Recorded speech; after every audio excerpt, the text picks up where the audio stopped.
আপনারা জানেন শহীদ প্রেসিডেন্ট জিয়াউর রহমানের প্রত্যেকটি গুণাবলী এখানে আমাদের প্রত্যেকটা নেতাকর্মী যার যার মতো করে উপস্থাপনা করে গিয়েছেন। উনি কালুরঘাট থেকে কিভাবে স্বাধীনতা ঘোষণা দিয়েছিলেন এবং উনি কিভাবে মুক্তিযুদ্ধের সর্বোচ্চ ভূমিকা রেখেছেন প্রত্যেকটা নেতাকর্মী এখানে উপস্থাপনা করেছেন।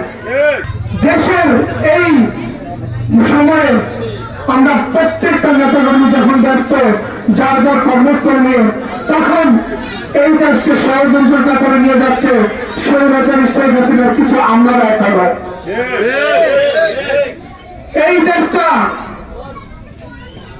আমরা প্রত্যেকটা স্বার্থবাদী বিএনপির নেতাকর্মীরা ব্যস্ত হয়ে পড়েছি যার যার স্বার্থ উত্তর করতে, কিন্তু সেই স্বার্থকে কাজে লাগিয়ে আওয়ামী লীগের প্রেসক্রিপশনে যারা কাজ করছে তারা চেষ্টা করছে বিএনপিকে কিভাবে ধ্বংস করে জনগণের হাতে শেখ হাসিনার হাতের প্রেসক্রিপশন তৈরি করবে নতুন করে। আপনাদেরকে বলে যাই, আপনারা সবাই সচ্ছল হন। আমাদের সুনামগঞ্জের নেতাকর্মীরা বলেছে আজহারুল ইসলাম মান্নান সাহেবের ব্যাপারে ষড়যন্ত্র হচ্ছে। আমি আপনাদেরকে বলবো মান্নান সাহেবের ব্যাপারে নয়, স্বয়ং দেশনেত্রী বেগম খালেদা জিয়া এবং তারেক রহমানের বিরুদ্ধে ষড়যন্ত্র হচ্ছে। আপনাদেরকে বলবো সোনারগাঁয়ের মাটিতে প্রত্যেকটা যুবদল ছাত্রদল নেতাকর্মীকে অবহেলিত মানুষ করছে। আমি বলবো না, প্রত্যেকটা বিএনপির নেতাকর্মীকে অবহেলিত করছে না, স্বয়ং তারেক রহমানকে ধ্বংস করার জন্য তারা প্রেসক্রিপশনে কাজ করছে। কিছু বড় নেতা আছে আপনাদের এই ইউনিয়নে যারা নিজেকে অনেক বড় বড় নেতা দাবি করে, তাদের ডানে বামে আওয়ামী লীগের সাবেক প্রেসক্রিপশন নেতা এখন ঘুরে, তাদের ডানে বামে আওয়ামী লীগের প্রেসক্রিপশনে এখন তারা ব্যবসা করে। এই জামপুর ইউনিয়নে শুনেছি অনেক নাকি অবৈধ অস্ত্র আছে। কোথায় গেছে সেই অস্ত্রগুলো? আপনারা প্রত্যেকটা অস্ত্র ফাইন্ড আউট করুন।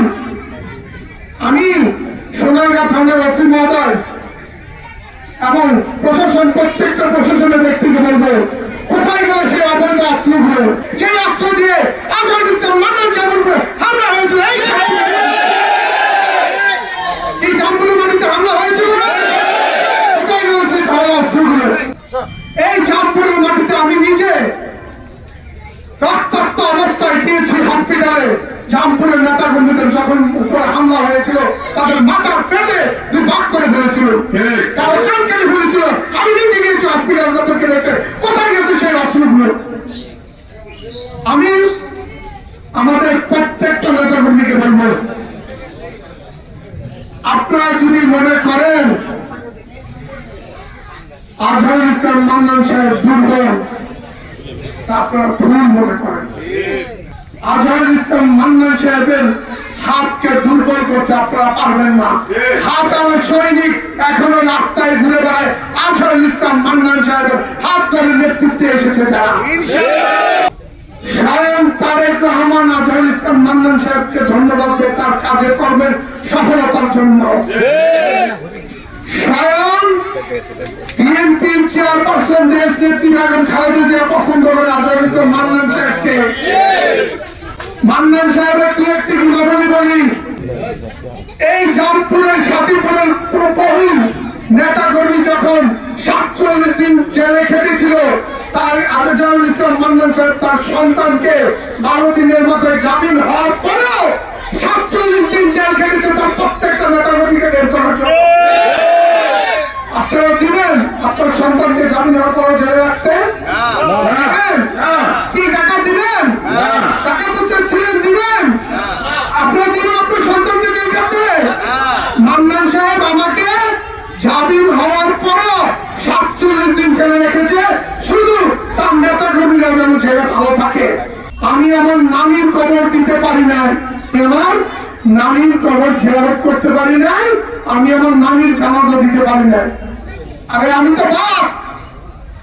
আজহারুল ইসলাম মান্নান সাহেব তার মার জানাজার পর নিজের মাকে কবর দিতে পারে না। আপনারা কি পারবেন নিজের মাকে মাটি না দিয়ে ওখান থেকে চলে যেতে? পারবেন? শুধু আজহারুল ইসলাম মান্নান সাহেব পেরেছে তার মার লাশ দাফন করতে পারেনি সে। যারা এখন বড় নেতা সাজেন তাদেরকে বলবেন ছোট্ট দুই একটি এরকম ত্যাগ দিতে মান্নান সাহেবের মতো।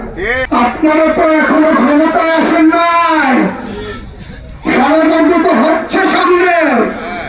আমি সচিব বলে গেলাম মান্নান সাহেবের নির্দেশে আর তোমাদের সবার অভিভাবক তারেক রহমানের নেতৃত্বে সোনারগাঁয়ে সর্বোচ্চ আন্দোলনের মাঝখানে আমি থাকবো।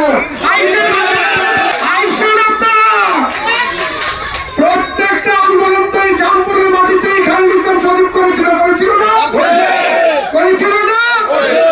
কোথায় ছিল বড় বড় নেতারা? কেউ ছিল? শুনেছি জামপুরের নেতারা নাকি ফোন দিয়ে বলেছে তোমরা যদি প্রোগ্রাম করো আর আমরা যদি মামলা খাই তোমাদের ঠ্যাং ভেঙে ফেলবো। এটা কি একটা বিএনপির নেতার ভাষ্য হতে পারে? এটা আওয়ামী লীগের নেতাদের প্রেসক্রিপশন। এই ইউনিয়নের সাবেক চেয়ারম্যান নাকি ইন্ডিয়া থেকে ফোন দিয়ে জামপুর এসে নাকি আতায়াত করে, সত্যি কিনা? তারা কি আপনাদের উপর হামলা করেনি, নির্যাতন করেনি? তারা কি স্বামী ইসলামের প্রেসক্রিপশনে চলেছে না? বোরকা স্বামীর প্রেসক্রিপশনে চলেছে না? একটা বক্তব্যে বোরকা স্বামী বলেছিল আজহারুল ইসলাম মান্নান সাহেবের হাত লম্বা, সে কি কতটুকু সে জানে? আমরা বলবো আজহারুল ইসলাম মান্নান সাহেবের হাত কতটুকু লম্বা? তা উপজেলা চেয়ারম্যান 18 সালের নির্বাচন, 24 সালের নির্বাচন, প্রত্যেকটা আন্দোলন আমরা দেখিয়ে দিয়েছি। জিয়াউর রহমানের আদর্শ গড়ে তোলে আমরা বিশ্বাসী।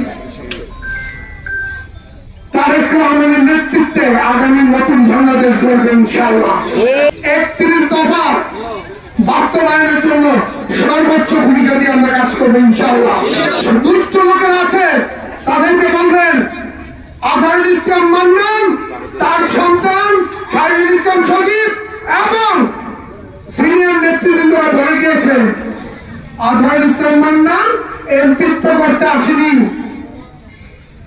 সে এসেছে মানুষের সেবা করতে। আমাদের নেতা একজনই, তারেক। আমাদের নেতা একজনই, তারেক রহমান। আমাদের অভিভাবক তারেক রহমানের পা যেদিন বাংলার মাটিতে পড়বে সেদিন ইতিহাস গড়বে ইনশাআল্লাহ। আজহারুল ইসলাম মান্নান সাহেবের উদ্দেশ্য একটাই,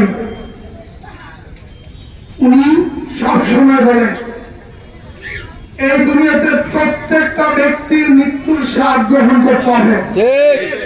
আমি যেন তারেক রহমানকে প্রধানমন্ত্রী হিসাবে দেখে যেতে পারি ইনশাআল্লাহ। আপনারা শুধু আমার বাবার জন্য দোয়া করবেন। সবাই তো যার যার অবস্থান থেকে পারবেন আমার বাবার জন্য একটু দোয়া চাইতে, তাই না? আমার বাবার জন্য দোয়া চাইতে পারবো না? আপনারা দোয়া করবেন আমার বাবার জন্য, যেন সাধারণ মানুষের পাশে উনি থাকতে পারে। আজহারুল ইসলাম মান্নান কারো প্রেসক্রিপশনে চলে না, ওনার নেতা একজনই তারেক রহমান।